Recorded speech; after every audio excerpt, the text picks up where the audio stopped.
আব্বা আব্বা আব্বা কি অজ্ঞান হয়ে গেলে? আব্বা কথা কও। আব্বা আব্বা আব্বা তোমার কি হলো? আব্বা সম্পত্তি তো লেটলে না আব্বা। ও কাকা, ওরে বাইসতে কি হয়েছে? কাকা আব্বা অজ্ঞান হয়ে গেছে। কি এর অজ্ঞান হলো?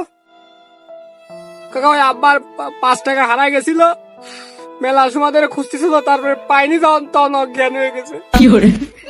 তোর আব্বার জ্ঞান ফেরার ব্যবস্থা করতেছি। আব্বা আব্বা হারবিটা, তোর আব্বা তো অজ্ঞান হয়ে গেছে, সুস্থ করার জন্য তো হাসপাতালে নিতে হবে। হাসপাতালে নিলে তো খরচ বেশি, 1,000 টাকার মতন লাগবে না। আমার আমি সুস্থ। আব্বা তুমি এই রোজ আছো? তোমার আর আব্বা খাবো কিসের জন্য? তুমি শ্বশুর আব্বা খাবো, তোমার মতো শেষ আব্বা হয়ে যায়। যা যা